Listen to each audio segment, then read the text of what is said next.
Hello to our viewers. My name is Natalia Rincon. I am a Research and Development Associate at Nomad Capitalist, and we are here at Nomad Capitalist Live in Kuala Lumpur. I am joined by Luke Smith. Thank you so much for coming, and Pleasure. we are very honored to have you. Thank you. He just participated on a panel on preparedness for chaotic times. And look, I just want to know a lot more about your own personal experience living a nomadic life. Of course, you come from the UK, then you decided to move to Canada, and now you departed Canada. Can you tell us a little bit about your motivations initially to move out of the UK into Canada? Yeah, so I moved from the UK and I moved to Canada, and back then it was really because of the brand.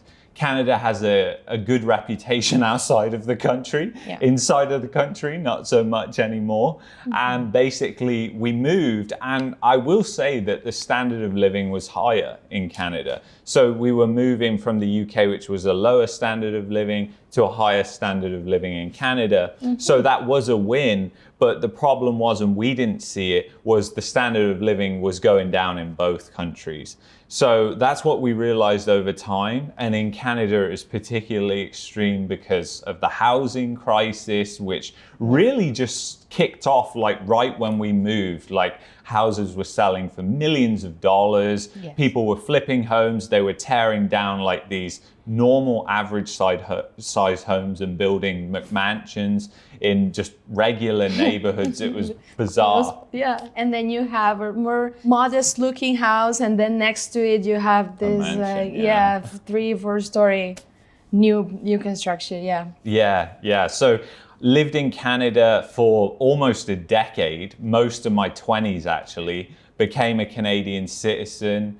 And really living in Canada actually taught us a lot about ourselves. We don't like winter. We don't like Justin Trudeau I absolutely either. agree.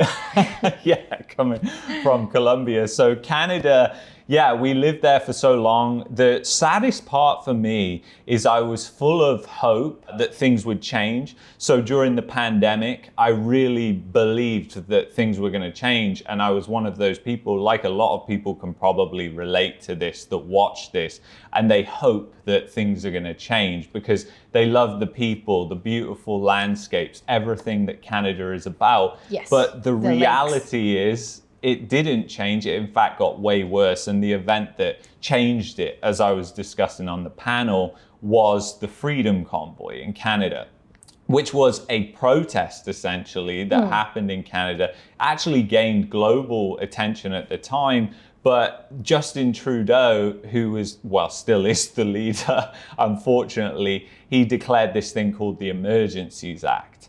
And basically what that allowed was them to circumvent Parliament and pass laws, freeze people's bank accounts. They sent the police in to break up a peaceful protest. These are things that you wouldn't expect to happen in a country with a brand like Canada. And Canada's reputation really fell from that. Yeah, and I mean that sort of social unrest, if there's like the living conditions for everyone to just thrive, it's kind of like contradictory in a way. Yes. Yeah, I definitely agree with you. Okay, and actually you made the decision very early on during your life, 22 years old, spent a lot of time there, but now you have decided to relocate to Panama. Yeah. So tell us a little bit about that. How was the process? Because of course you see the unrest, you see how the situation's changing, it's not improving, but it's still a leap of faith in a way, or not even a leap of faith, but a very important decision to say, listen, I did move here, but this is just not working out for me right now. I'm going to relocate somewhere else. And why Panama? Yeah, so it's an interesting one actually, and one of the things that actually convinced us on Panama, because we explored many Central American countries, Costa Rica, Nicaragua, Belize, Mexico, all these different places. Which, some of them very good options. Yeah, very good options. And the reason we actually settled on Panama was kind of a bizarre one actually, and would be the opposite to what most people would do. And there was a huge protest in Panama actually. And it was almost similar to the Freedom Convoy back in Canada, the reason why I was leaving. But what I saw in Panama was the opposite. What should have happened with the convoy in Canada actually occurred in Panama. And that actually gave me a little more confidence with the country, because I said to my father, I'm moving to Panama, and the look on his face was a picture. He was just like, you're going to get shot, you're going to get murdered. No. And over time, he's warmed up to the idea now, and he's going to come visit, which I'm really glad about. Yeah. But the reason we picked Panama, people are fantastic. Obviously, it was part of Colombia, where you're from as well. So sadly, we lost it. yeah. So, but they retained a lot of the cultures, and Colombia is a beautiful country as well. Yeah. So the people are just really warm, really kind. If you're an English speaker as well, it's an easy transition into Spanish, I feel, more so than Mexico or a place like that. And we want to learn Spanish because there's so many countries that speak Spanish. It's such an asset. Mm-hmm. But you know what I want to touch on a little bit? So it's like, it's not only the contrary because of the way that, for example, the protests were handled in Panama, but it's also a shift of mindset even for you, because before you went for a higher lifestyle because of a brand and because of a country that promised that and had a fame for that, but Panama is not really that well known. No. And so how was it that before you went for the brand and for the reputation, but now it's like Panama sort of country that is like unsafe, that doesn't have like the infrastructure, that can't really provide you a better quality of life than, for example, the UK would. What was it about Panama that you saw that made you think like above the economical conditions, above the ease of business, that you said, you know what, even if people like my own father think that I'm going to be at risk and I'm not going to have a peaceful life, I'm still going to go with Panama? Yeah, so I mean, Panama, for a start off, there is tons of misconceptions about a place like Panama. And it's important to address them because Panama is a great country. And when we've been there, it really has convinced us actually that they were all misconceptions, like the safety aspect, all the infrastructure. The infrastructure, I mean, depending on where you are. But Panama City. Yeah, Let's talk about Panama City. Yeah, Panama City is great. But even, big expat community. Yes, yeah, huge expat community. But even in Canada, actually, when you look outside the major cities, there are major infrastructure problems. So it's kind of funny that we tend to avoid the problems that are local to us and look at a country and think, wow, look at that, there's loads of crime there. But what about what's going on in your backyard? Like where I used to live in Canada, in Calgary, crime was rising exponentially. Yeah. I was part of neighborhood Facebook groups where people were getting burgled on a regular basis. Like this stuff was really scary. And, you know, people don't think about that, but then they're quick to like say about Panama, like, oh yeah, that's got to be super dangerous. And there are places in Central America that are definitely not as safe. And I think Panama is more of like a stability place. But even with this move as well, another point to your question is unlike the Canada move, it was kind of like a be all end all thing. We thought we just moved to Canada and that was it. But with Panama, we just see it as temporary. We don't know if it's going to be forever or not. I can't predict the future. So Definitely. I think it's just a good mindset to have because you're more open. And because of the location, another reason why we picked it, it's just perfect for exploring other places like your country, Colombia, as well. Yeah, and it gives you access. Like, I mean, it's so central, and there's so much commerce. Just not only because of the expat community, but the goods. You know, the Panama Canal. Like, there's so many opportunities. You don't even know what you're gonna run into. Like, maybe it will be your forever home. Maybe it won't. But it's like the fact that you have shifted also in the mindset of, okay, I moved from the UK. I am now in Canada, and this is where I'm gonna live my life. No, I mean, right now Panama works for you. Maybe in the future you will have an option that suits your needs better. So tell me a little bit about what diversification strategies you personally have. You know, do you have offshore bank accounts? Do you have investments in different countries? Like, aside from maybe making that choice, what other strategies do you use to protect yourself, you know, against all the uncertainty that we have in the world? Yeah, main thing is like gold as insurance. insurance. Obviously, Very don't nice. put all your money into gold or anything like that. That's Yeah. not what I'm saying. But gold is an insurance policy on all the instability that we see. So I feel like I'm comforted by holding that. And also, it's also a case of right now, it doesn't seem that there's much opportunity. It seems like a lot of markets are overpriced in terms of real estate as well. So it's definitely, because of the location again, it's a great place to explore those opportunities. Like maybe we want to open a business in Colombia, like a hotel or something like that, because there's demand for that, and it's not going to be charging like the prices in Canada, but there is a lot of tourism that comes into Colombia, the amount of Americans now that are traveling through there. So, and Colombia was actually a big reason because we picked Panama due to the location. We've been to Cartagena. We loved that city. It actually felt like a big Panama City. There's so many similarities. Climate, the old town is much larger. But yeah, so we're looking forward to exploring more opportunities. I do think we're heading into a time of economic turbulence, but with that brings opportunity. Yeah, I want to touch on something that you said earlier, because I think that, some people have this misconception of countries, Latin American countries, or even Central American countries, based on the past. They're still living in the past. And they also think, like, for example, here in Latin America, we have that same phenomenon that people still immigrating to the US. They're still going to Canada thinking that these countries will offer a better lifestyle, better opportunities than what they have in their own. But I would argue that it is the opposite, because it is so overflown in a way that there's more opportunity here when you want to invest and you want to develop industry, tourism. So there's a lot more opportunities actually in countries that are not so well known and not so popular, as opposed to countries like Canada and the US and even the UK. Yes, yeah. And the opportunities as well are incredibly more expensive in places like Canada. There's more red tape, there's more bureaucracy, there's more rules and regulations that you got to deal with. So yeah, there's plenty of opportunity that's out there. And it's funny because like Canada, obviously, lots of immigrants in Canada from all over the world. I've met Colombians, Filipino, Venezuelans. But the thing is now, which is really interesting dynamic, is a lot of those people are looking at going home.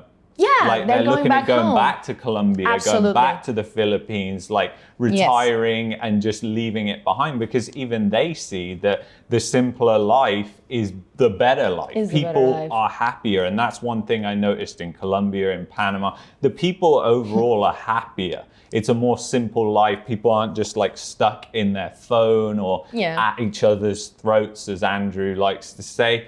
That is really the case in the Western countries. Like the service since the pandemic has gone through the floor. Like the service industry is not what it once was. What it used to be, definitely.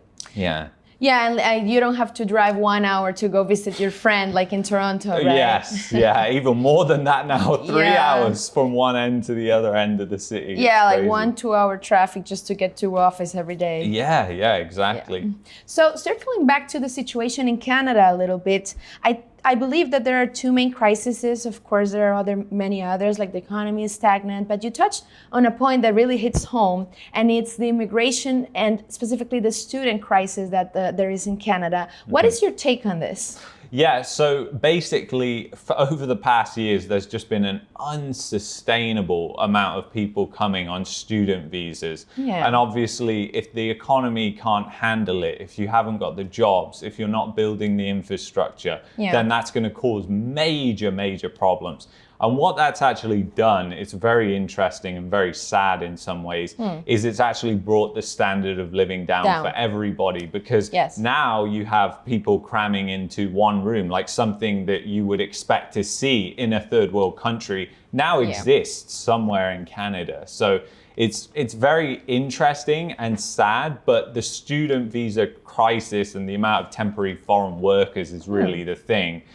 It has really created a huge problem, because it's also stagnated people's wages as well, because there's just so much supply of low-skilled labor, students that want to work. So, and I find it sad because I'm an immigrant myself. Like, I find it extremely sad. that you've got people lining up for jobs. And these people, I feel like they've been scammed in a way, because they've been convinced by the brand that is Canada, like if you just move here, or even the UK suffers very similar from this, that you're going to be okay. Like this country, because you earn more money, you're going to be okay. I have a friend who lives in Colombia, and a lot of his staff are from Venezuela, and they want to go to the US. But they just see the high wages and they think, oh, that's great. But you spend as you earn. Exactly. What's the cost of living? Exactly. That's the thing.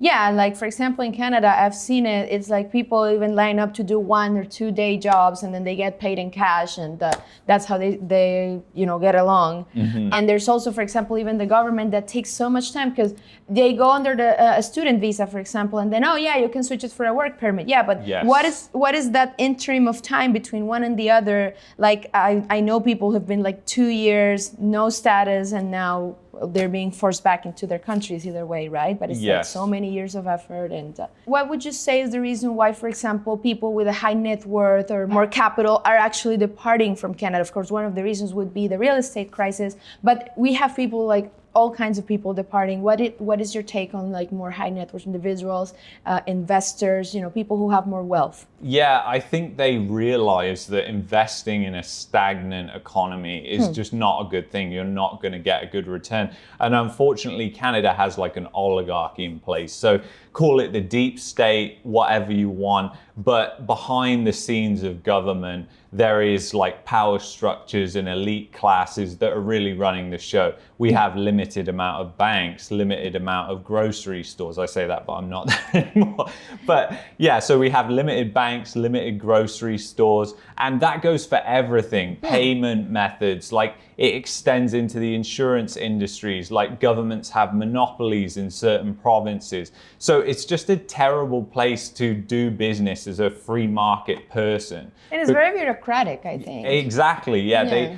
And that's what large corporations like. They like bureaucracy. Nigel Farage was speaking and said about that, and I hope he gets in, and hopefully he changes it, but politicians, I can't trust them. But yeah, it's crazy because it is incredibly bureaucratic, but the big companies, the corporates, they love that. They love that because it stifles off the competition. Yeah. And that's why many entrepreneurs are fleeing, because they realize, hey, I can go to the United States, I can probably grow a business better there, even though the United States might not be the best place. It's where a lot of Canadians go just because it's close. It's still a huge market, high GDP per capita. So people tend to gravitate towards the United States, but there are other options. There's Colombia, there's Mexico. Mexico is becoming a big hotspot for investment. A lot of people are going there, opening up businesses.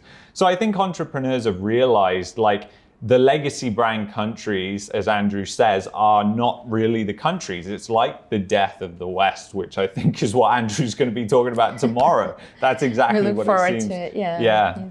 But I think to your point, and maybe to connect it a little bit to Nomad Capitalist philosophy and the going where you're treated best, is like you realize that you don't need to be subjected to politicians, to governments, to a single country. Like you have the freedom to choose what is the best country, what is the best environment in which you can thrive. Yeah. You don't need to necessarily adapt and be like, okay, then now the situation is this, because in a few years it could be different, and then you just need to switch your whole strategy one more time. Whereas with people like you, and that's the message that I would like for you to maybe deliver to our audience, is you took control over your own life and you said, listen, I made this choice, I immigrated, but now I'm coming to a different place because it's the best place where I can go. So what would you say is the leap of faith, or the moment where you say you shift your mindset and say, I'm going to go where I'm treated best? Yeah, I think what I've learned from speaking to so many great people at this event as well is just, and it speaks to what Nomad Capitalist is about, is you don't want to, there's no reason to put roadblocks in front of you. No. Like there is so many people, there's people who have a huge family and still manage to live a nomadic lifestyle. So I feel like a lot of people always say, and I've spoke to so many people about moving countries, it has been a hot topic on my channel, and I can't tell you how many conversations, but it always seems to come back, people will go, well, I've got a family, my kids are in school, and Yeah. they're putting these solutions. roadblocks. Yeah. So you need to work around those, and you need to also have like a clear defined line. Where is your pain threshold? Because also I find people move that as well, because we all like to hope that things are going to get better. Yeah. But the reality is you have to be realistic. I'm a realist, so I'm always going to look at things the way they are, not the way people want them to be. Yeah. And that's the thing. So. Yeah, I think it's really always an emotional component. But for example, it is not about making, like letting those emotions guide your decisions, but making rational decisions and knowing that there's going to be an emotional component to it, but you need to ride with it because you know that in the end it's just going to improve your life. Yes. Rather exactly. than make it harder, right? Exactly, yeah. So tell me a little bit about the event. How has your experience been? Interesting topics that you particularly liked. Yeah, so Tony Fernandez was a real highlight because that guy, he just Definitely. speaks to any entrepreneur of just fail, pick yourself back up and just keep going. And no matter how stupid you think an idea is, just run with it, go with your gut. And I thought that was phenomenal. The event in general has been amazing. And to meet so many people, the networking side of things is fantastic as well. Yeah. It's been phenomenal to meet so many people that even follow my channel. I was surprised there's a lot of people here that follow my channel. Fans. Yeah, Amazing. so it's been really great. Thank you, Mr. Smith. It's been a pleasure to have you. I know many of us are inspired by your own life stories. And to our dear audience, thank you so much for watching and see you on the next one.